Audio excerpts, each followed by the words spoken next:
My mother looked at the blanket in my hands and knew that a 30-year lie had just come to an end. She didn't cry. No explanation. No attempt to snatch the blanket back. She simply stood frozen in the attic doorway.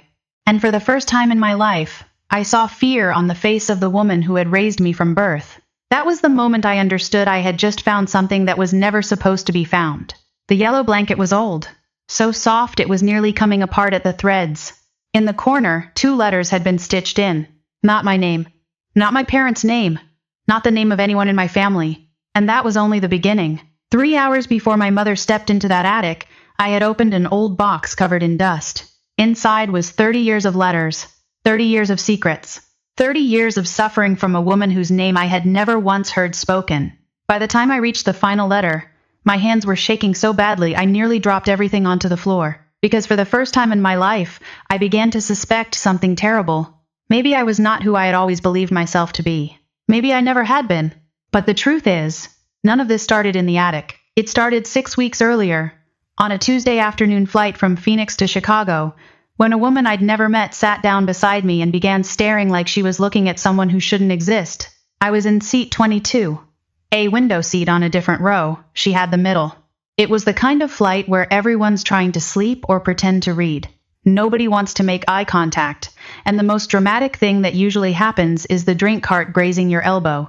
I had my laptop open, a half-eaten granola bar going stale on the tray table, and about 60 slides of a client presentation screaming for attention. I was not thinking about secrets. I was not thinking about my identity, or my family, or the small irregular mark on the inside of my left wrist that I'd had since birth, and never given a second thought to. The woman beside me was somewhere in her mid-60s. Gray hair pulled neatly back, reading glasses pushed up on her forehead, a cardigan worn soft from 100 washes. She looked like someone's favorite aunt, someone safe. I gave her the polite, brief smile you give a stranger on a plane when you want to communicate that you're friendly but have no interest in conversation. She smiled back. Then she looked away. But every few minutes I felt it, the weight of someone's attention settling on me. I'd glance up from my screen and catch her eyes moving quickly to the window. Not aggressive, not creepy. Something softer than that. Something that felt almost like grief trying to hold its shape. About an hour and a half into the flight, we hit turbulence. My coffee shifted toward the edge of the tray and I reached out fast to catch it. My sleeve pulled back. She stopped breathing. I mean that literally. She went so still that the absence of her normal breathing became a thing I noticed. Her eyes fixed on the inside of my left wrist on that small birthmark I'd carried my entire life without wondering about it. My mother always called it a beauty mark. Nothing special, just a small irregular patch, slightly darker than my skin, shaped like nothing in particular. But the woman beside me looked at it like it was a sentence in a language she'd spent 30 years trying to find. Then she turned toward the window and didn't speak for 20 full minutes. Honestly, and I mean this, my first instinct was to press the call button and ask if there was another seat available.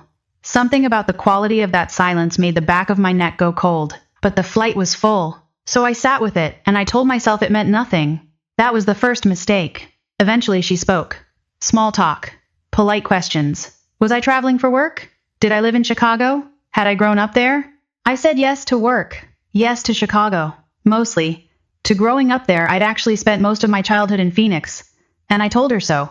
Something shifted in her face at that. A quick recalibration, like a person adjusting their footing. A few minutes later, a gate issue prompted the flight attendants to verify boarding passes. She handed mine back. The woman beside me glanced down, just a glance. The way eyes move without permission, and I watched the color drain from her face as completely as if someone had opened a valve. She had seen my name. Cora Mitchell. Her hands settled into her lap and I could see them trembling. That fine, barely visible trembling that happens when your body already knows something your brain hasn't caught up to yet. Twice she opened her mouth. Twice she stopped. The captain's voice came over the speaker. Descent into Chicago.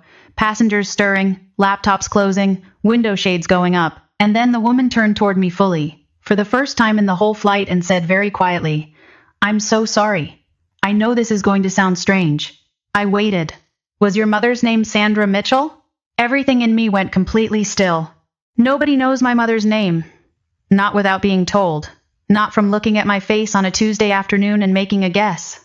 I stared at this woman, this ordinary-looking woman with worn cardigan and tired eyes, and felt every reasonable explanation I'd been holding on to quietly dissolve. "How do you know my mother?" I asked. Her hands shook harder. Because, she whispered, I've been looking for you since the night you were born. We were the last two people on that plane. Neither of us moved when the other passengers filed off. We sat there while the flight attendants worked around us. And I don't think either of us was capable of normal movement quite yet. Then she reached into her bag and pulled out a photograph. Old, creased, faded at the edges, the way early 90s photographs fade when they've been handled too many times. A newborn, wrapped in a pale yellow blanket, lying in a hospital crib. A woman standing beside it, crying, the kind of crying that collapses a person. And in the background, partially turned away but unmistakable, stood a woman I have known my entire life. My mother. 30 years younger, but my mother. I flipped the photograph over, handwriting on the back. A date. My birth year. My birth month. The exact week. And beneath that, baby girl. No first name? No last name? Just baby girl. I looked up slowly. My name is Diane Reeves, the woman said. The woman crying in that photo is my sister Vivian. A pause. The doctor told Vivian her baby didn't survive. We ended up in an airport coffee shop for 2 hours. I don't fully remember deciding to go. I think we both just needed to be somewhere that wasn't a plane. Diane told me about Vivian. 26 years old, unmarried, frightened, but absolutely certain about one thing. She was keeping her child. She checked into a small private clinic on the outskirts of Phoenix for a routine delivery. There were complications. She was heavily sedated. And when she woke up, a doctor informed her quietly that the baby had not made it. No body, no formal record, no ceremony of any kind. Just paperwork and a short explanation and a doctor walking away. Vivian said she heard her baby cry. Not in her memory, not in a dream. She said she heard it before they told her. She insisted for the rest of her life that her baby was alive. And for the rest of her life, nobody believed her. Diane's voice went soft telling me this part. Her sister had filed complaint after complaint. She'd written to hospitals, to licensing boards, to attorneys, to government offices. She'd asked the same question in every letter, for 30 years. Every single letter went unanswered. I asked Diane what date Vivian had recorded for the birth. She told me. I felt my stomach drop 6 floors. It was the exact date I've celebrated my birthday every year of my life. Then Diane said something else. She said my mother's maiden name Sandra Hargrove. A name almost nobody knows. A name that isn't on any profile or document I've shared publicly. I set my coffee down very carefully. This woman wasn't guessing. She had never been guessing. I stepped outside and called my mother. She picked up immediately. Warm voice. Normal voice. The voice that has read me to sleep and talked me through heartbreaks and sat beside me through every hard thing a childhood and adulthood can produce. Mom, I said, do you know someone named Diane Reeves? Silence. Not a pause. Silence. The kind with mass and pressure. When she spoke again, her voice had changed. Where are you right now? Not, who is that? Not, why are you asking? Not, what's going on? Just, where are you? I told her everything. The flight, the photograph, my name and her name coming out of a stranger's mouth. I kept my voice steady. I told it all. A long pause followed. Long enough for me to hear her breathing. Then she said my name once. And hung up. I called back immediately. It rang out. I tried again. Nothing. And then I looked at my messages and saw that they weren't delivering. She had blocked me. In 34 years of being her daughter, through arguments, through silences, through every hard season, she had never once blocked me. Not once. But 30 minutes after I said the name Diane Reeves, I couldn't reach her. That wasn't denial. That was panic. And panic has a reason. An hour later, a text from my father. Not a call. A text. 5 words. Don't meet with that woman. I wrote back immediately. Why? His reply arrived in under a minute. She wants something from you. I read it 3 times. Because it sounded rehearsed. It sounded like something that had been discussed in advance, in a room I wasn't in, about a possibility they had apparently been prepared for. That evening, Diane sent me scanned copies of Vivian's letters. Dozens of them. I sat alone at 2 a.m. and read them all, letter after letter, year after year, the same question asked in different ways. Each signed the same. Halfway through the stack, a letter from 1997 stopped me. Vivian had written a detailed description of her daughter, her instincts about what she'd look like, and then, in the middle of the second paragraph, she wrote, she has a small mark on the inside of her left wrist, irregular, like a faded smudge. I saw it before they took her. I looked down at my wrist. My throat closed. That detail appears nowhere. Not in my medical records I've shared. Not online. Not anywhere a stranger could find it. Vivian had written it down 30 years ago in a letter no one answered. She wasn't wrong about anything. 3 days later, Diane told me she'd located someone. A retired nurse, a woman named Agnes Whitmore, 76 years old, who had worked at that clinic during the year I was born. Agnes had refused every journalist and inquiry for decades. She'd agreed to speak with us. We drove out to see her together. She lived outside Phoenix, in a small house with a garden that looked like it had been tended every day for 40 years. When she opened the door and saw my face, she went quiet. Not surprised, not confused. The way a person goes quiet when they're looking at something they've been carrying guilt about for a very long time. "You have Vivian's eyes," she said. I couldn't find any words to respond with. Agnes told us the clinic had eventually shut down years after I was born, following a wave of complaints, missing files, unexplained discrepancies. But one case never left her. The night 2 women delivered baby girls in the same ward. The same night. The same clinic. One of those women was Vivian Reeves. The other was Cora Mitchell, my mother. Agnes said, Sandra had been trying for years. She wanted a child more than I can describe. And the doctor, he saw an opportunity. She didn't elaborate. She didn't need to. Before we left, she handed Diane a cardboard box she'd kept for decades. Old photographs, shift logs, handwritten notes, the kind of documentation that feels too important to throw away, even when you can't explain why you're holding on to it. I went through it slowly, and near the bottom I found a photograph I wasn't ready for. It was taken inside the clinic. Vivian in a wheelchair, facing a window, crying in that collapsed, total way, the way you cry when your entire body is grieving. And standing in the background, half turned away, was my mother, Cora Mitchell, inside the clinic, watching, not helping, not speaking, just standing there, watching another woman fall apart. I looked at that photograph for a very long time. I want you to know I'm not someone who jumps to conclusions. I'm someone who wants the full picture before making a judgment. But standing in Agnes Whitmore's living room, looking at that image, something became clear that I couldn't unfeel. My mother wasn't just present that night. She was a participant. I flew back to Phoenix. The whole flight felt like floating slightly outside my body, that particular dissociation that happens when your brain is processing something too large for normal emotional real estate. I went straight to my parents' house. They weren't home. I still had a key. Our attic above the garage. My mother stored everything up there, decades of boxes, decorations, old albums, the accumulated physical memory of a family's life. I'd been up there 100 times. I thought I knew every corner. 3 hours in, I found a hat box I'd never noticed. Old, the cardboard slightly soft from age. Inside was a pale yellow blanket, folded with great care, worn at the edges from handling. Identical to the one in Diane's photograph. My hands went cold. I looked at the bottom corner. Stitched in faded thread. 2 letters. VR. Vivian Reeves. I sat down on the attic floor because I couldn't stand anymore. Under the blanket was an envelope. Sealed once, decades ago. The seal long broken. Inside letters. Dozens of them. All addressed to Cora Mitchell.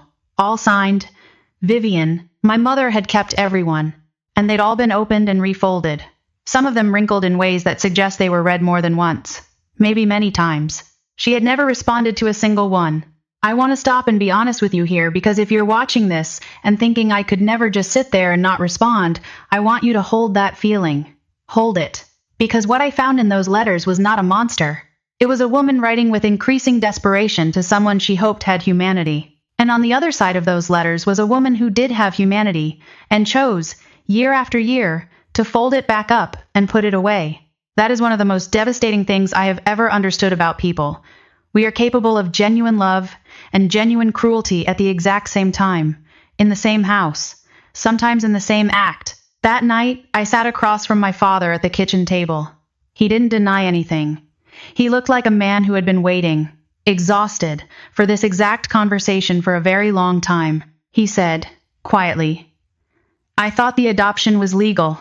That word, adoption. He had never in 34 years used that word to describe me. Not once. He told me everything. 30 years ago, a doctor at that clinic had reached out through a private channel. He knew my parents had been trying to have a child for years. He knew their desperation. He offered a private arrangement, fast, confidential, no agencies, no waiting lists, cash transaction, paperwork to follow. The paperwork never came, and they convinced themselves, year by year, not to press the question. Then he told me something worse. When Vivian's letters began arriving, my mother read them. She understood almost immediately what they meant, that the arrangement had not been legal, that another mother was searching, that what happened at that clinic was something very different from an adoption. And she made her choice. Every year after that, my father sat with his hands on the table and looked at nothing in particular while he said it. And I didn't interrupt, because I understood that this confession was costing him something he'd stored quietly for a long time. The next morning, I drove over. My mother opened the door. She took one look at my face, and she knew. I held up the letters. I held up the yellow blanket. For a moment, neither of us spoke. Then I asked, "Did you know?" She reached for the doorframe to steady herself. "Yes," she whispered. One word. She walked to the couch and sat down.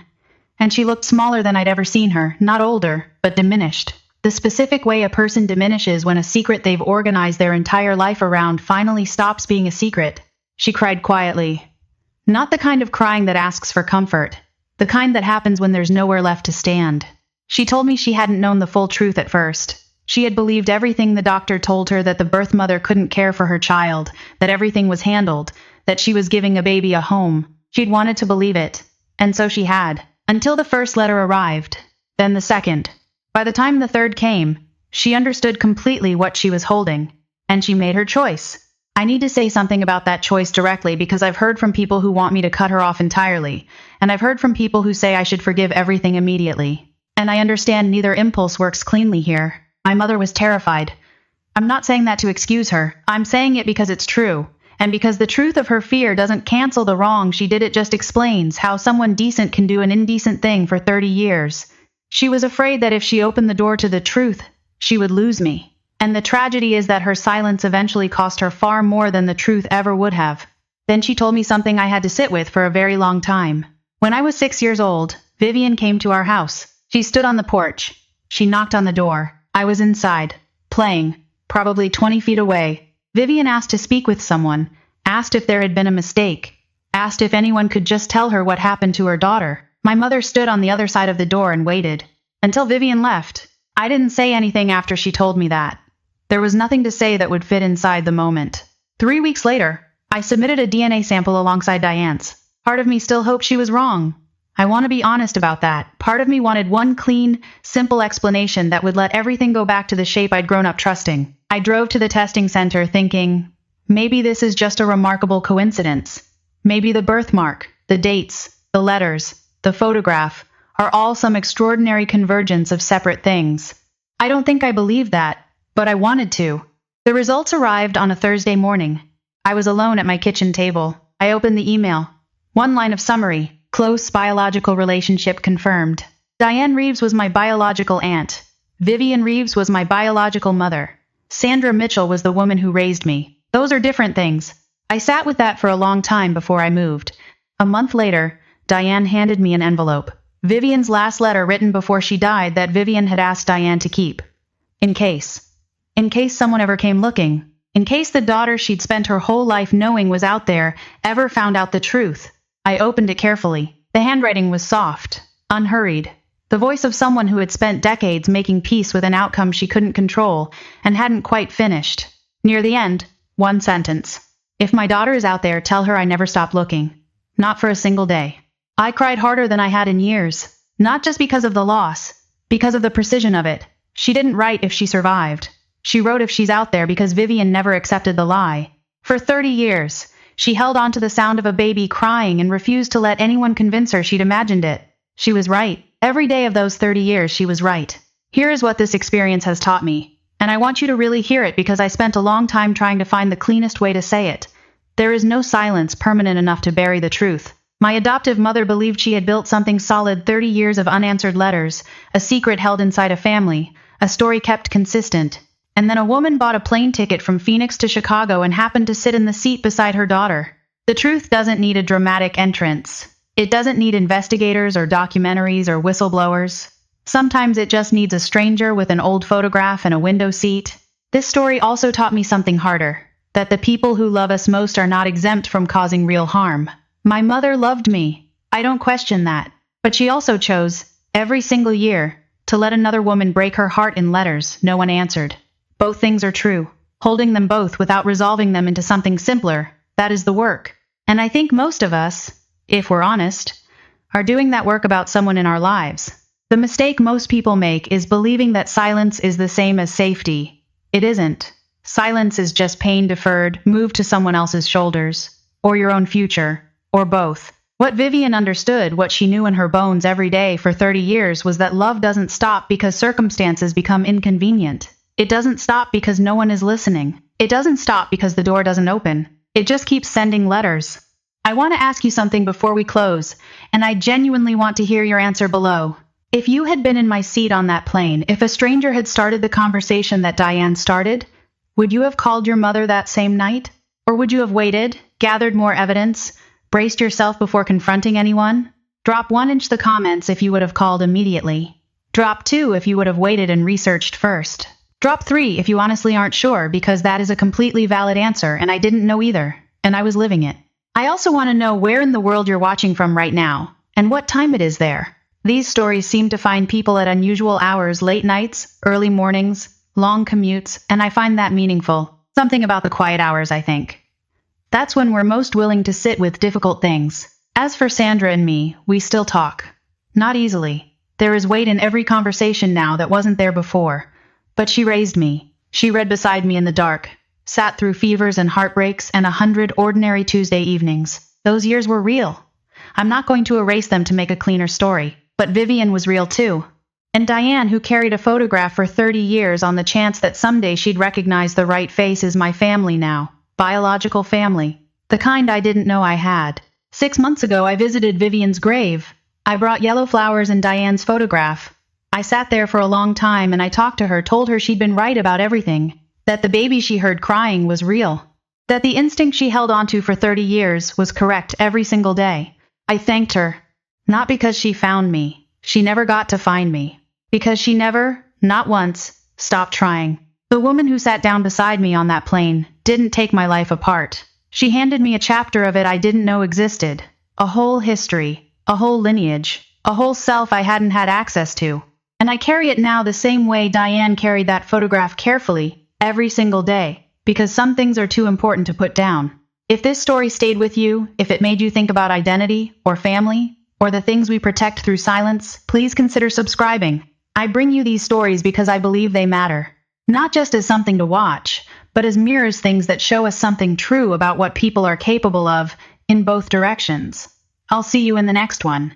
This is a fictional story inspired by real emotional experiences, fully rewritten and reimagined in Phoenix and Chicago to create original content. Any resemblance to real people or events is coincidental.